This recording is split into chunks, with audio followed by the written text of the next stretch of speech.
I'd like to begin by thanking the organizers for the invitation. I was tempted to call the talk Brown's dihedral moduli space and gravitational freedom, which would sound impressive but be utterly meaningless. So the word gravity here refers to the gravity operad, and I've never met anyone who knows why Getzler called it the gravity operad, because it doesn't seem to have anything to do with gravity.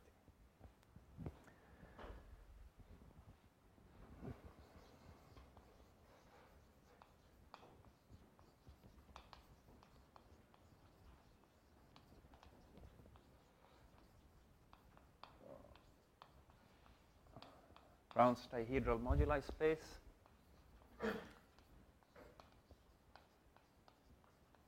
And freedom of the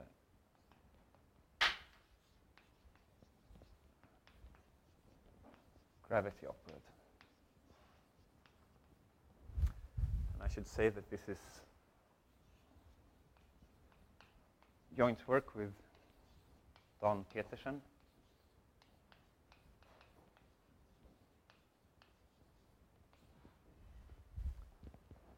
And I will start by giving you the idea that led me to this research, and it will be sort of informal and my own intuitions, and then I will give a more official motivation for why it's actually interesting.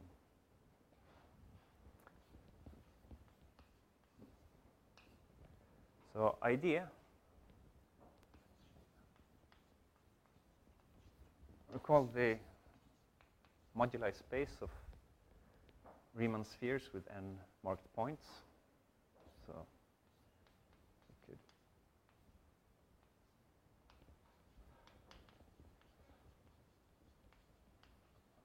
could represent it like this. It's the configuration space of n points not coinciding on the Riemann sphere, and then you mod out by automorphisms.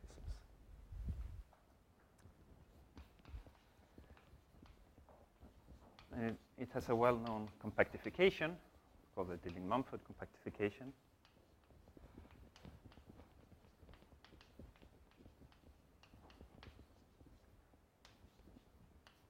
M bar 0n.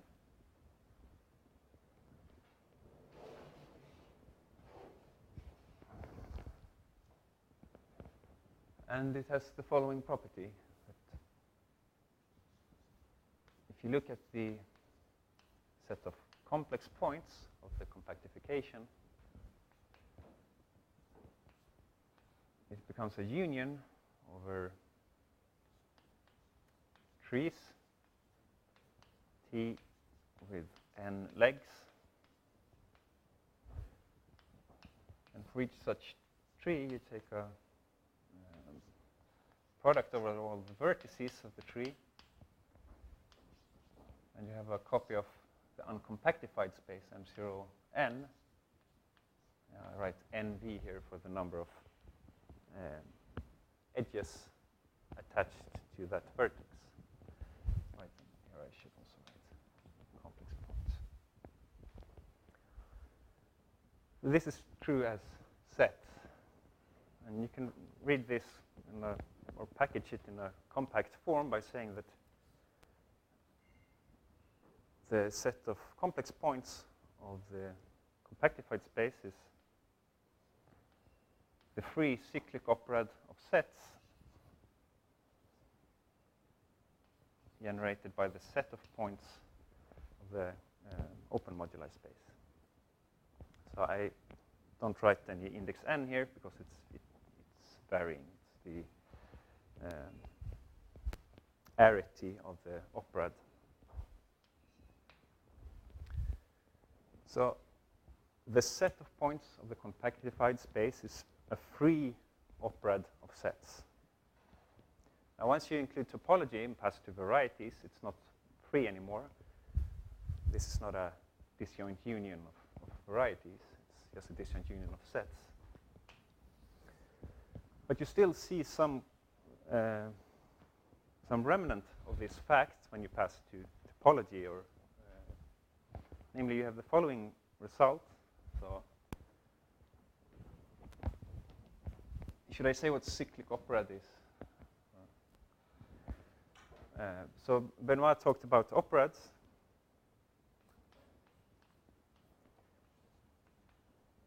We have, so I like to use pictures here.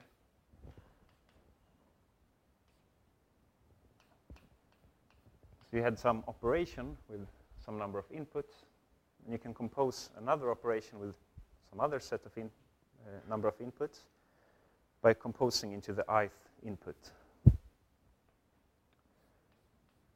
You get something like this. And operads are based on rooted trees, the way I've drawn here. You always have a specified output. And a cyclic operad, you don't have any specified output, so you have just trees, and you have to specify not just which input you're grafting into, but also which of the variables here you consider as the output of this operation. So I'm not sure I will be able to match the number of legs here. You get something like that. So it's like an operad, only you have to specify what you consider as the output. And I think cyclic operads were invented to encode what you see here. People knew that dealing Mumford compactification, the boundary strata were indexed by trees, not rooted trees, but arbitrary trees. And so you can include boundary strata into the full space. And these inclusions of boundary strata, they are suitably associative and so on. So it looks like an operad, but what flavor of operad? And the answer is a cyclic operad. So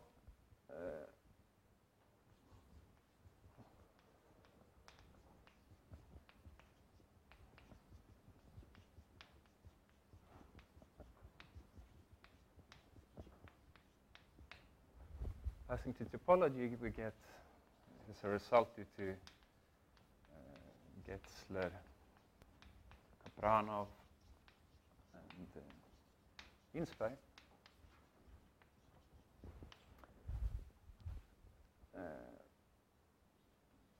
Might call it cyclic Cauchy duality.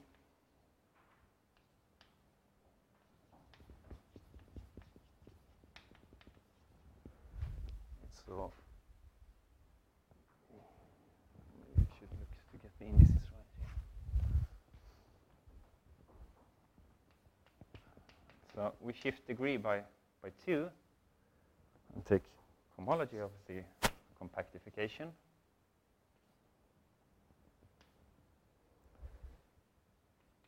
Then it's,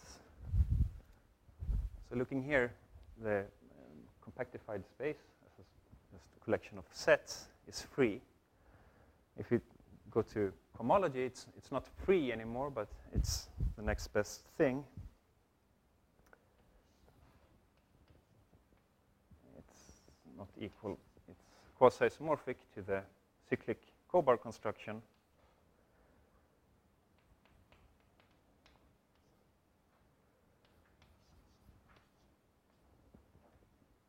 On this guy.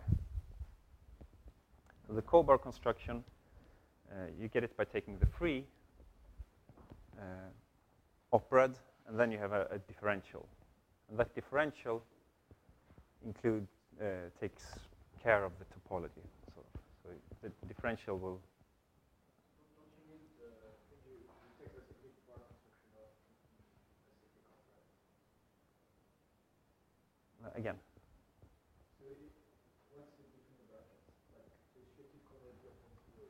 This is a cooperad. Yeah, so this is what Getzler called the gravity cooperad. What? No, I'll It's equivalent, so this is actually, at least up to degree shift, this is what people call hypercommutative.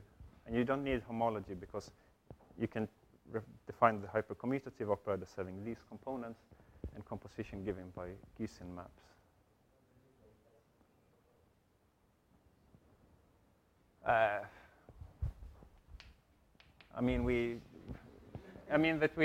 So here it's a disjoint union, right? It's free. But it's not a disjoint union, it has varieties. So it's not true that it's free in a topological sense. And the differential here, the Kobar differential, it reflects topology because it actually measures restriction to boundary strata. It tells you that some strata are close to each other, so they are connected, not a disjoint union.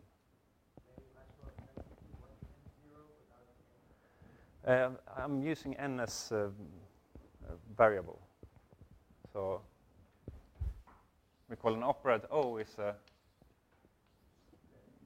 some collection of one for every index n. The index n is called the arity.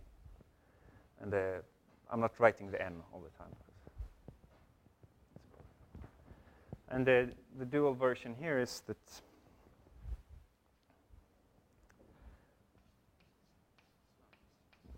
so you have bar-cobar duality. The gravity co-operad is quasi-isomorphic as a cyclic operad to the cyclic bar construction on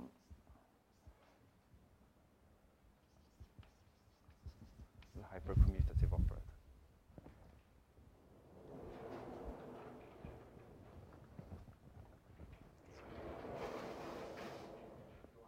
Yeah. What? No. Yeah. And I will not try to explain what the compositions are because the original definition uses Poincare residue maps. It's not super explicit. And part of what I will show you during the talk is that I have very simple combinatorial formulas for what it is.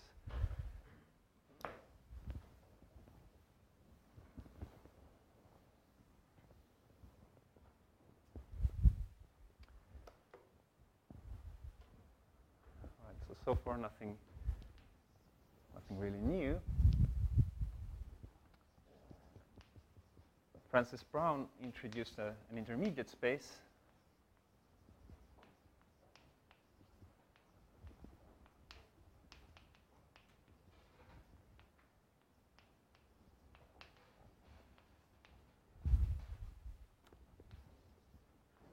So if you have the open moduli space,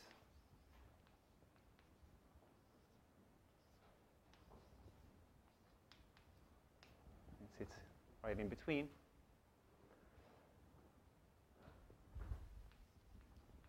And you can describe it in a way that is completely analogous to the description of the Dillon-Mumford compactification.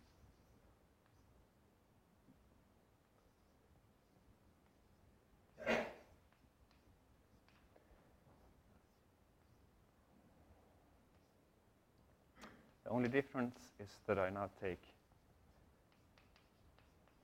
not all trees, but just planar trees.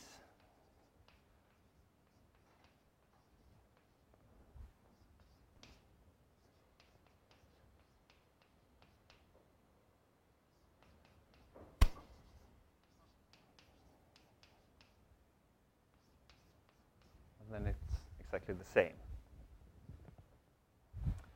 So if cyclic operads were invented to explain what the Dillon-Mumford compactification is, then this is some notion of operad, and I will call it a pre-planar operad, planar because the trees are planar.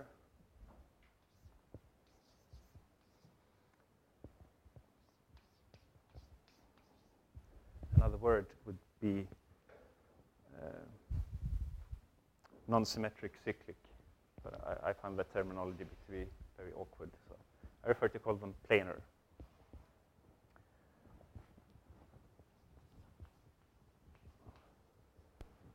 So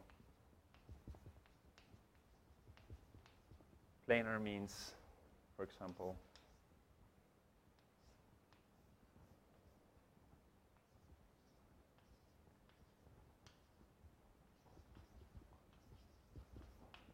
so this is a planar tree, but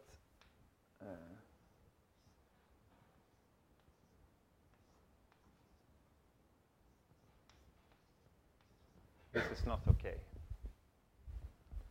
And it reflects the fact, so if you're into maybe, I don't know, symplectic topology or something, then you imagine that the Dillington-Mumford compactification as being points on a sphere, and they collapse together and bubble off on a new sphere. And in the full Dillington-Mumford compactification, any group of points can collapse together. But in Brown's partial compactification, the points can only collide if they are consecutive for the standard order. So this would represent points marked 1, 2, and 5 on the sphere, collapsing and bubbling off onto a strata. And points 3 and 4 are on a different sphere. But this, if you read it as a strata of the Dillington-Mumford compactification, points 1, 2, and 5 have collapsed. But this is not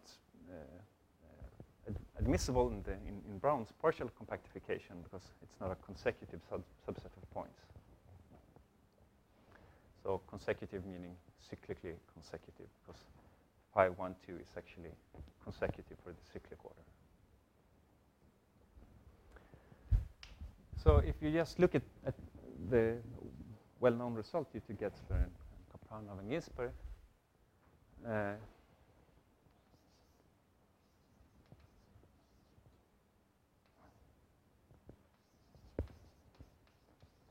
you're tempted to make a naive guess, which is what I did.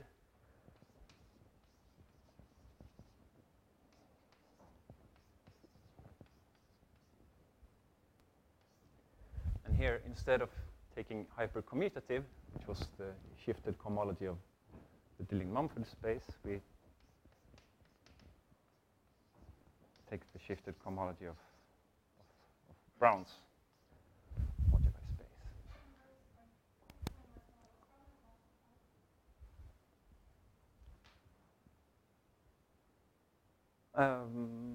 Wait.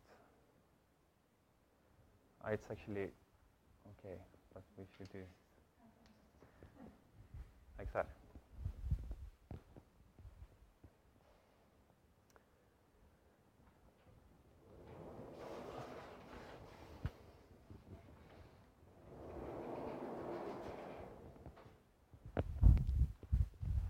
So this was my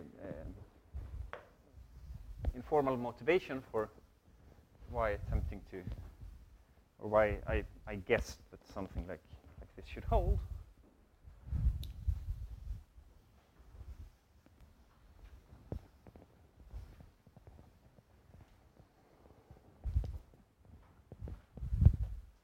And the theorem that we proved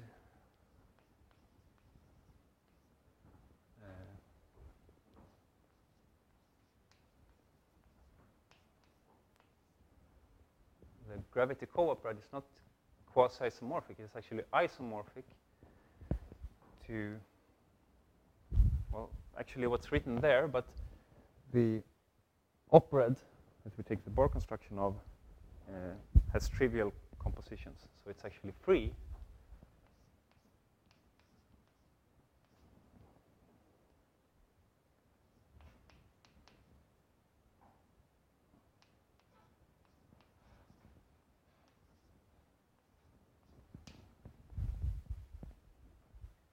So the gravity cooperad is free as a planar or nonsymmetric cyclic operad.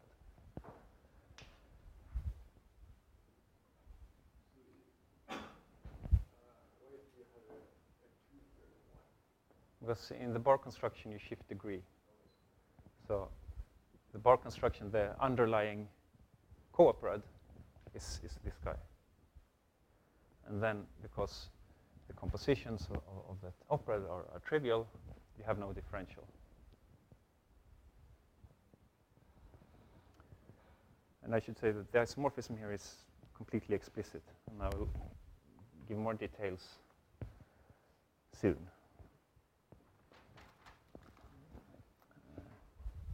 Now I just want to state a corollary to this fact. So here, I mean, in this maybe, yes, you have a particular planar operads structure in mind, and the cooperad. Yeah. So exactly the same as for hypercommutative. But that's not correct. Somehow you have to use a trivial. No, but it is correct. It's just Well, it turns out to be trivial. A corollary, if you're interested in motives more than operads, or algebraic geometry even,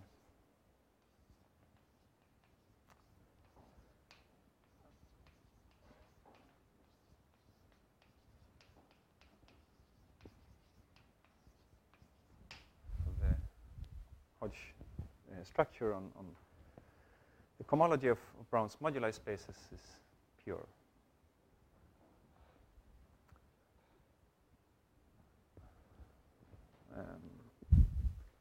So now I'll quickly go through a more official motivation for why this is interesting, not just why it should be true. No, and not really. It's not too difficult either. This was not known. It was claimed without proof in a paper by Brown and Bergström. But then they realized that it was not at all obvious.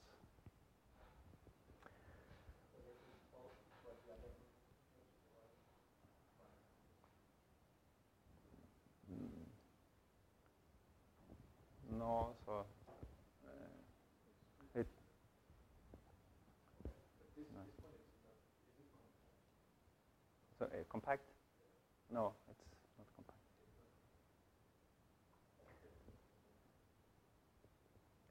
So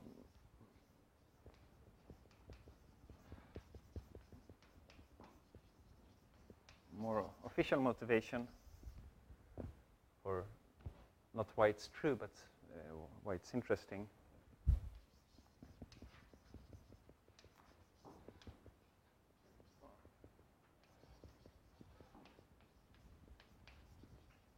Brown proved that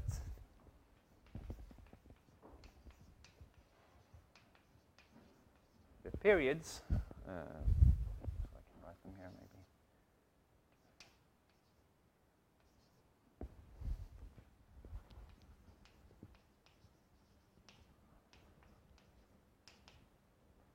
So you have n points on a Riemann sphere.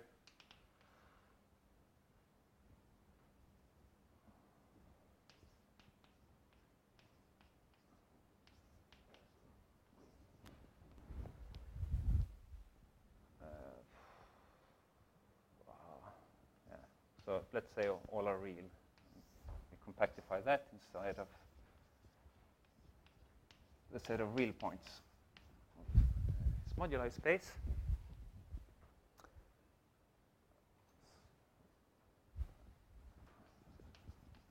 And the alpha there is some top class.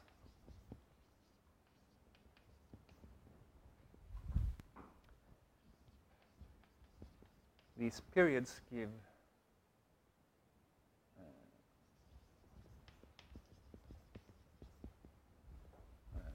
maybe we should write all rational linear combinations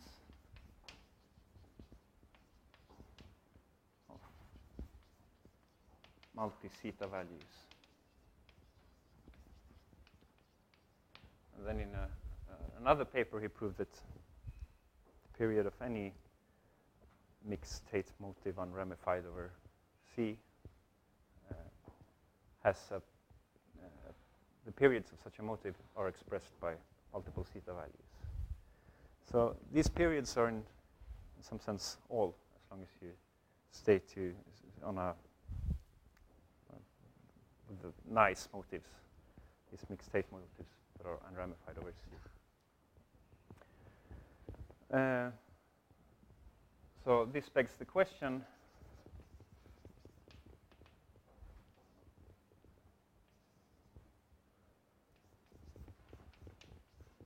understand the mixed Hodge state structures on the cohomology of his spaces. So answered by this corollary, and also one would like to have a basis of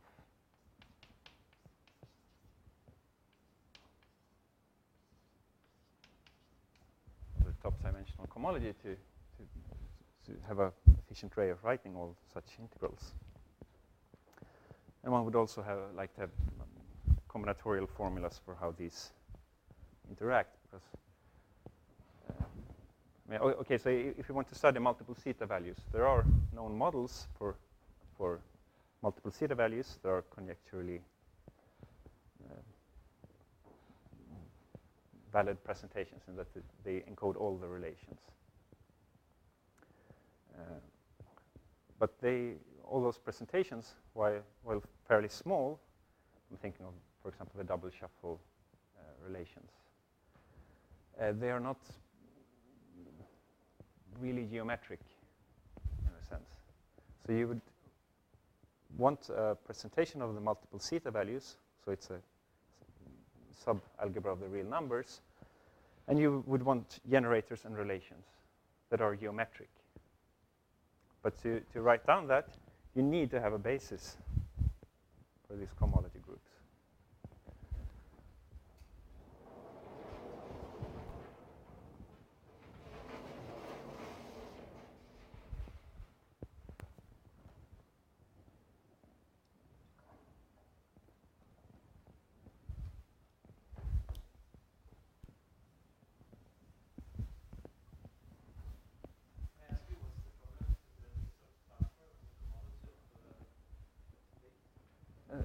Again? What's the problem with so we would like to have a visual structure. What's the problem? The problem is that you don't know the dimensions. Or now we do. We know that hk is pure of weight 2k.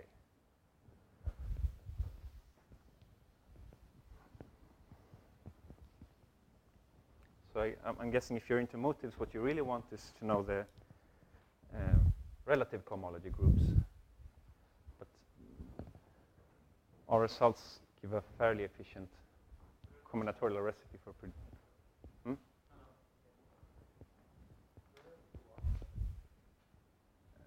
so these integrals, and the x here is not a homology class, but it has a boundary contained in the boundary of Brown's, or the boundary divisors of Brown's modular space. So you should consider these as pairings between a relative homology class and a relative cohomology class. And that's the framed motive, if you want to lift it to a motivic version.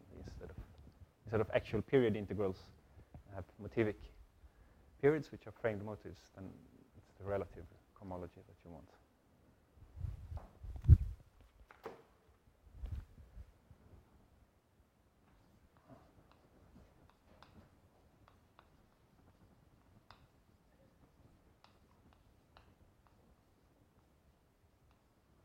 So, cogenerators of the gravity cooperad.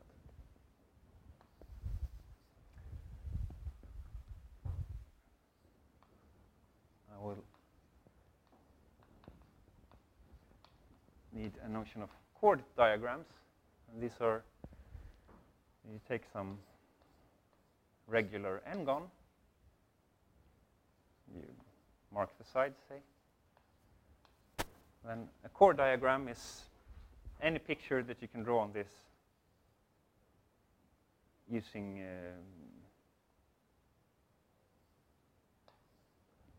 chords. Just. So maybe I should say that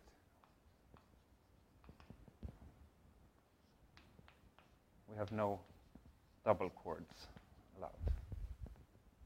But otherwise, it can look like anything. And then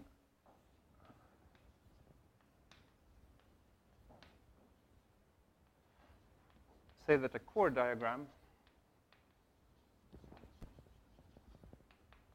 is gravity. Terrible, terrible terminology, but I blame Getzler for this. Calling it gravitational is no better.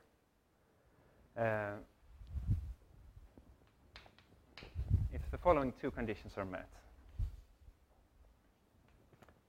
So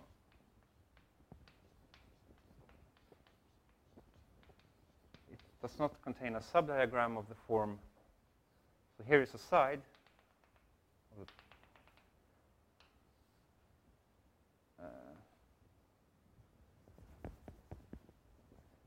so here's a side. Here's the side marked N, the topmost side. And then you have chords like this. So these two endpoints of the chords, they are the endpoints of a side of the polygon.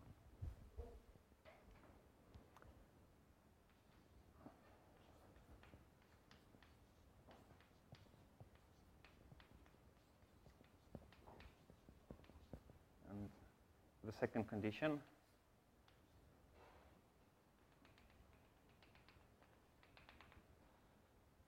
cannot contain a chord like this, and then two other chords like that.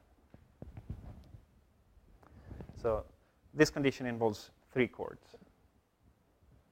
1, 2, 3, and this involves just two chords. But the picture is the same, but here, what's the third chord here, connecting the endpoints of the two others, is here a side of the polygon.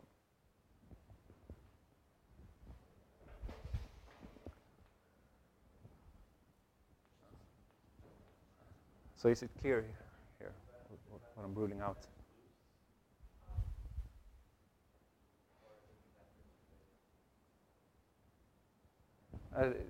They're connected to some side here, but they are on different sides of the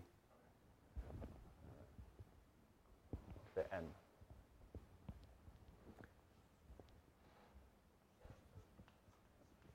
Let's say a chord is residual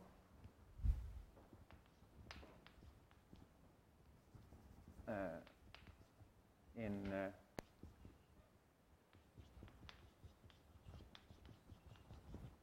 diagram if it is not crossed by any other chord in the diagram.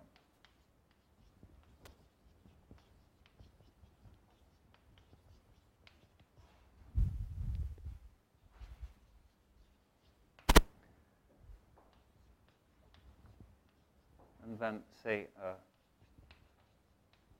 diagram is prime if it has no residual chords.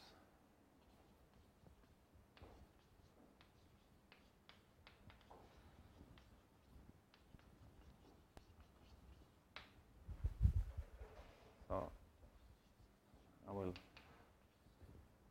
let G, maybe index N,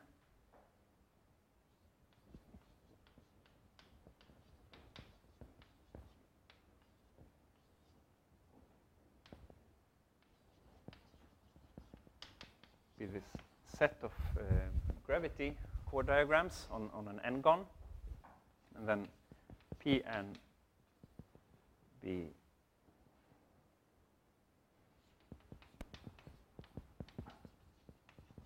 the subset of prime chord diagrams. So observe that the prime chord diagrams are still gravity.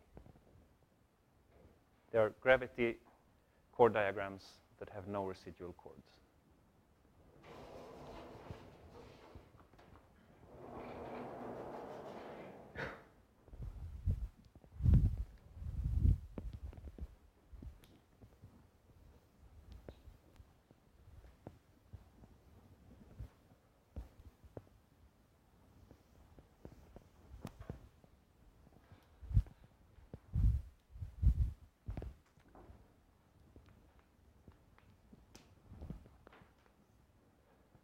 So I claim that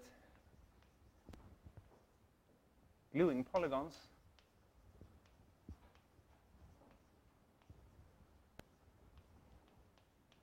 makes the collection of gravity chord diagrams into a nonsymmetric operad.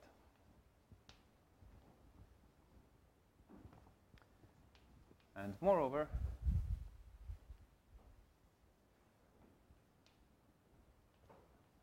that is the free non-symmetric operad of sets generated by the collection of prime chord diagrams.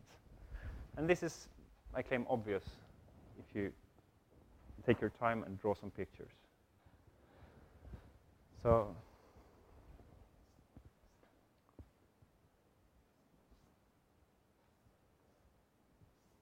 maybe I take something like that. 5, 1, 2, 3, 4. Instead of using trees, we can dually use polygons, actually.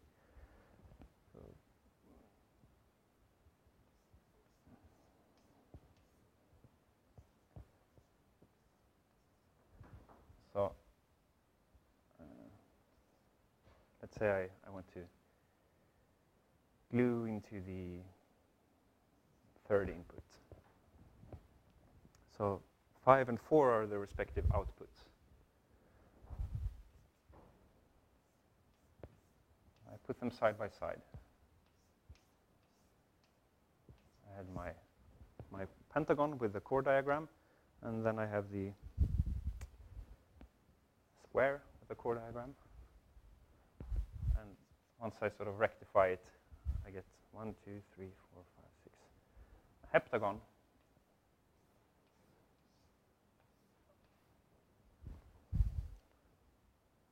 So this will end up being side 7.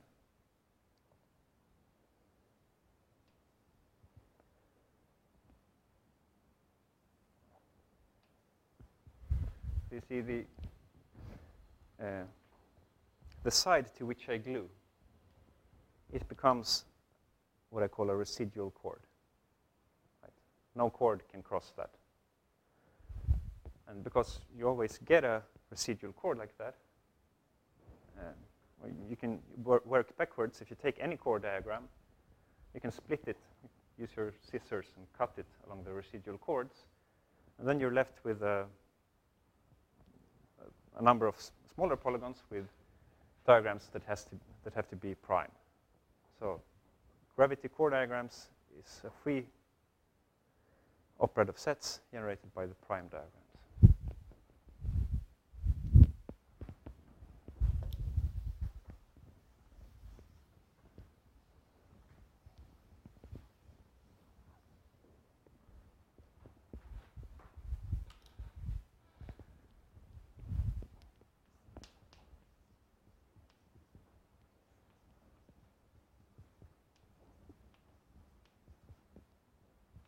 For a chord diagram G,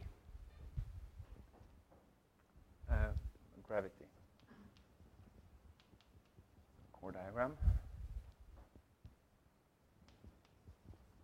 put alpha G to be the differential form I get by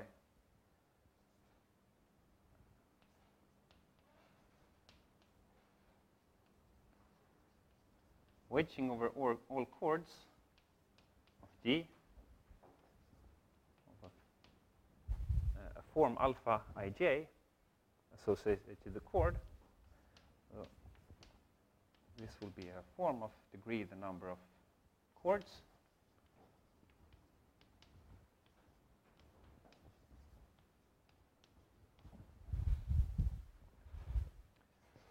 alpha ij is d log of a cross ratio Zj minus Zi Zj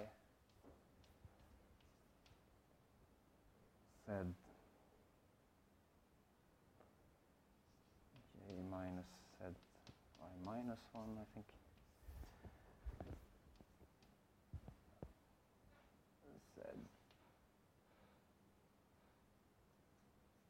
J.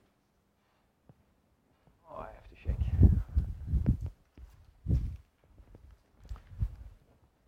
J plus 1 there. And then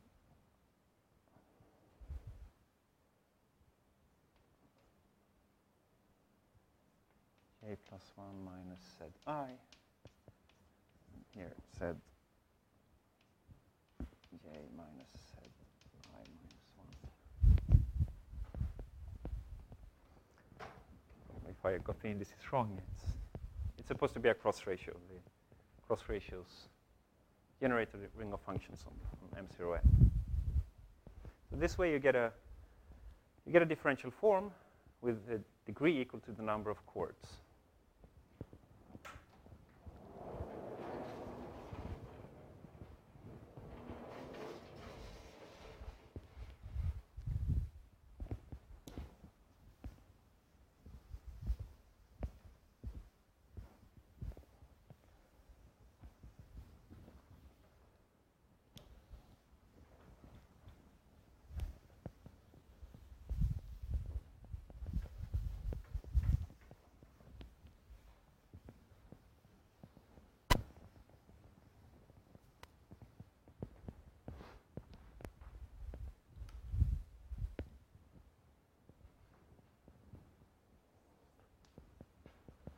And then the theorem is that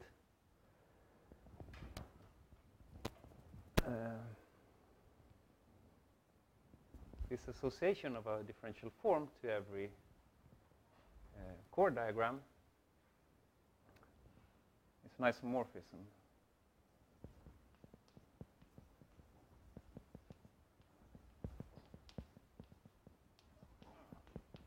Nonsymmetric cooperads. So I take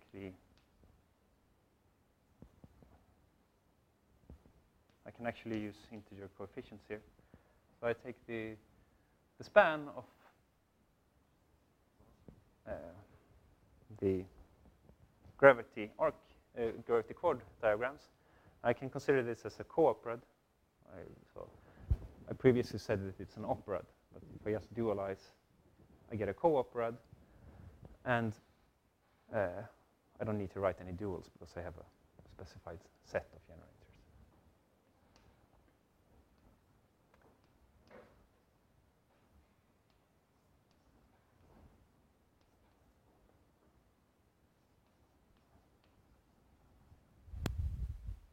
So the gravity cooperad is co-free. As a non-symmetric cooperad, it's the linear hull. Something. If I now go to planar operads, then it's still free, but it's no longer the linear hull of something of a planar operad, cooperad of sets. So I get an isomorphism.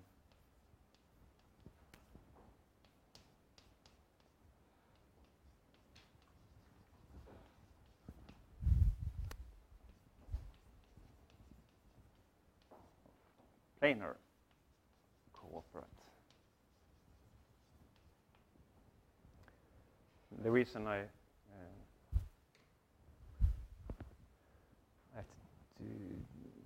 can't take the linear hull of a free planar operad of sets is that these chord diagrams that I drew, the condition defining them relied on having a specific point n. It's like fixing a point at infinity. And the cyclic group action will shift that around. So this has a cyclic action. The linear hull of the prime chord diagrams, but I don't have a cyclic action, just a set of prime core diagrams. And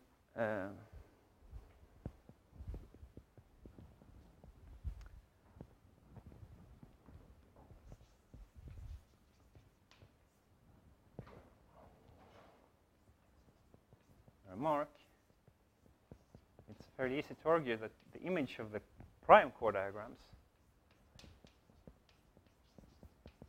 now I write it like that instead of writing cograph.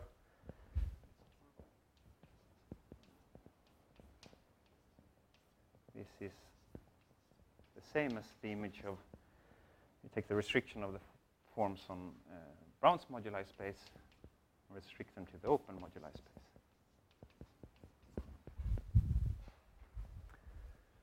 And so the remainder of the proof, sort of tying things together, is that this map, the restriction will have to be injective. And that actually follows from this theorem that the gravity cooperad is co-free.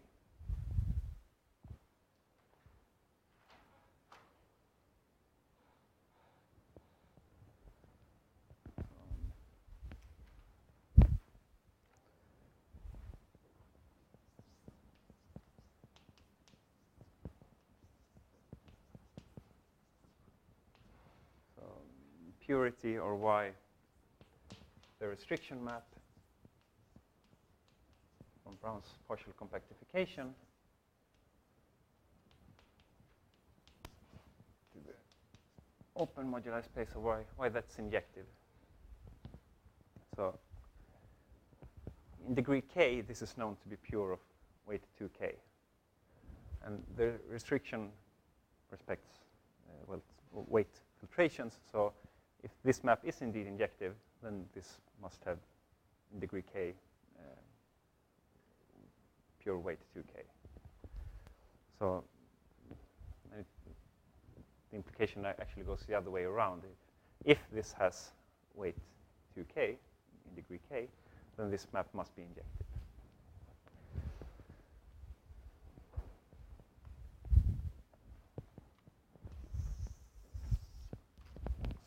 Is a bit technical.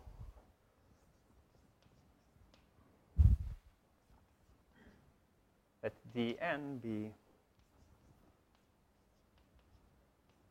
the divisor at infinity.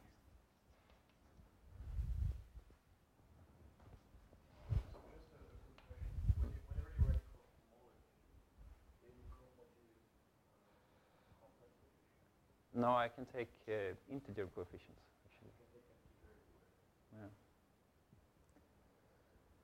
Yeah.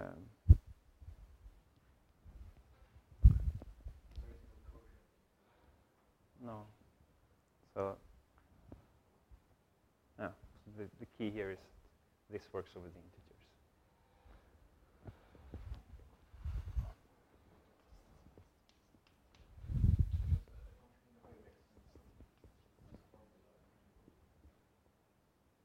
Right.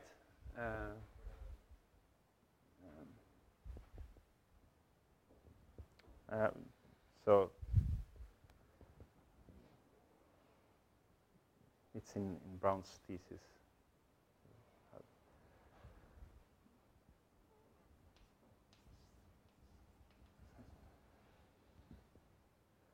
So dg prime, this will be some degree shift here.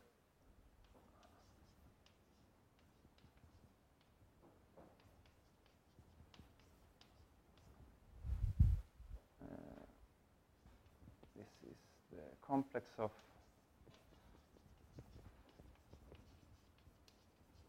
the RAM currents with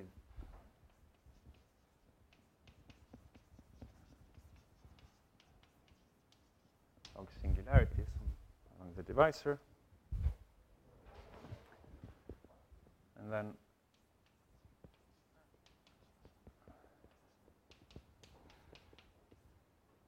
if I take the cohomology of that,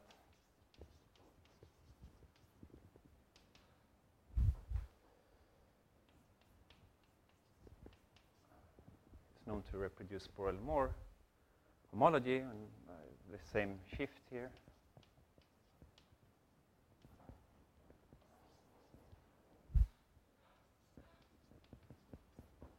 And then you have duality saying that this is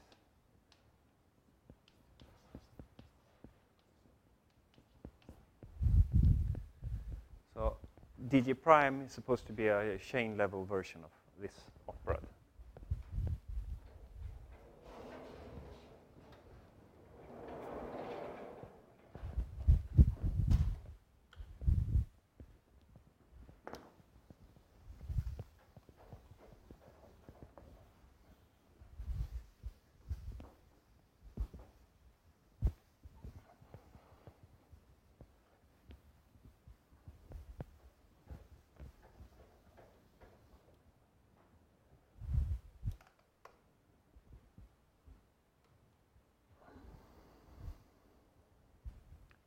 Right, and then we take a chain level version of the gravity co-operad, which is smooth forms.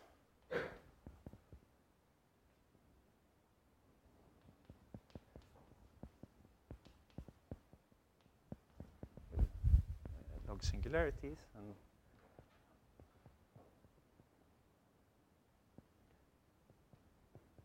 you actually have a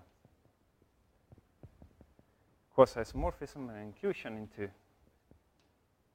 dg co-grav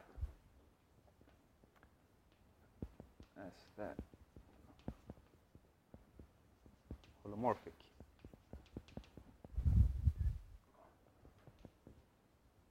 forms.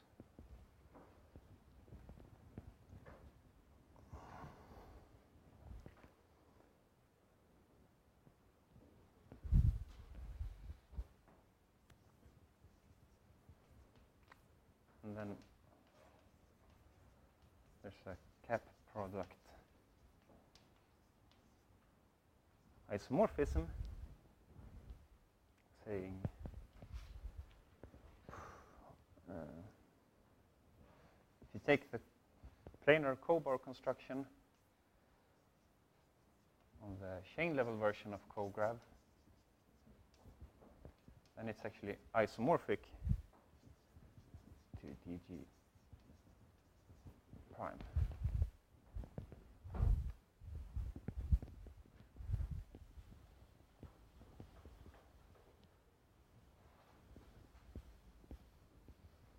So I should maybe say that these constructions are inspired by a very analogous constructions in a paper by Ginsberg and I think it's Kaplanov. So on the chain level, you have this sort of planar Koszul duality statement,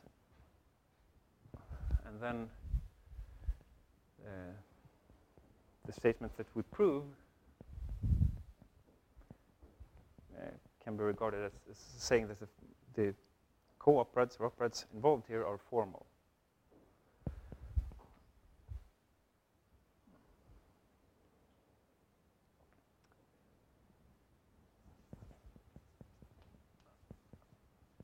So if we accept this, then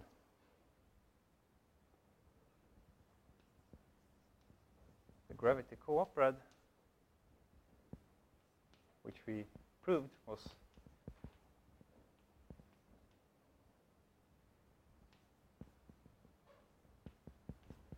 free. So using bar-co-bar duality on this one,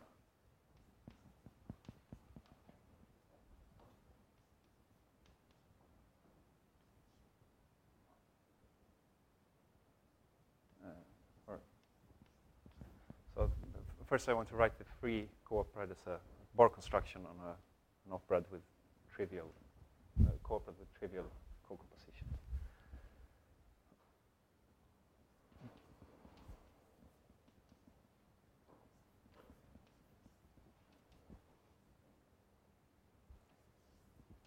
And then we use bar-co-bar.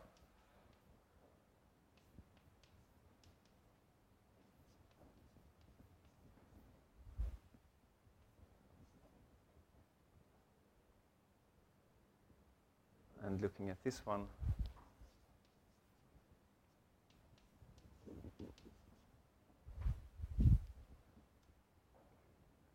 and that's all we need, because this says that the image of, is it on the board somewhere? Yes, so why the restriction on the top of the upper blackboard, why it is injective, call it iota.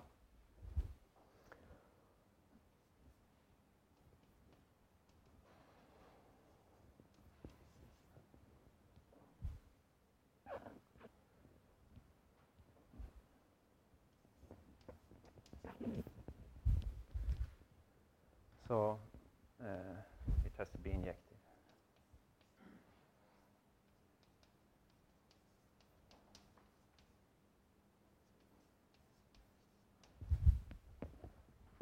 So before I end, I will just summarize the result in a single statement.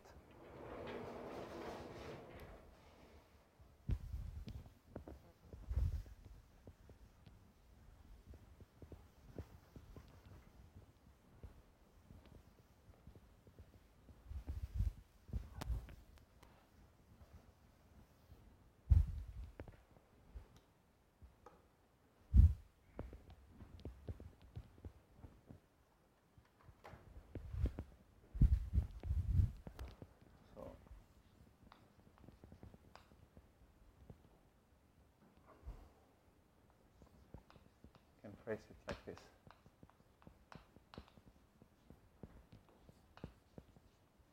Projection from the basis, so I have a basis alpha g, where g ranges over the gravity core diagrams.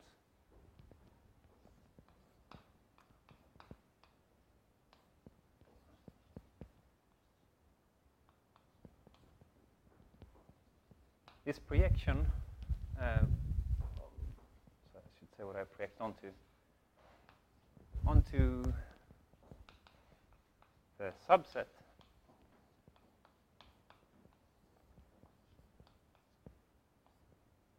given by the prime core diagrams. So I throw out any gravity arc diagram that is a prime. This projection is left inverse to the injective, as we've seen.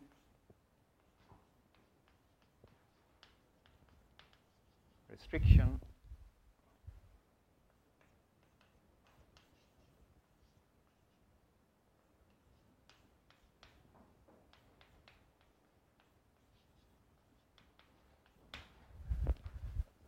and this projection cogenerates an isomorphism of planar cooperads.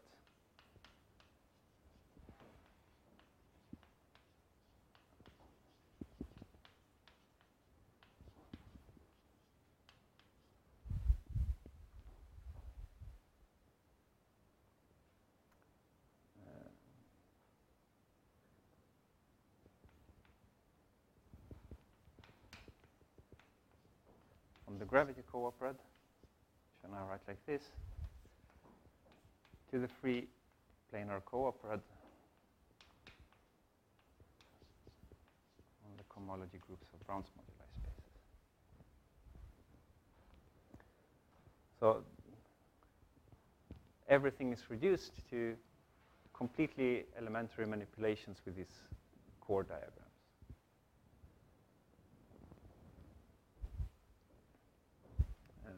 There are several applications of this. So one is that you can easily compute the Betti numbers of Brown's moduli spaces in terms of knowing the Betti numbers of the open moduli space, and that's well known. You can also regularize integrals, where you you take some class on the open moduli space and try to integrate it over the what I call the xn to get a period integral, and it may diverge, but then you have this projection, so you can use it to throw out the divergent part, and the projection is nicely compatible with restriction to boundary strata. Yeah, so maybe I will stop here.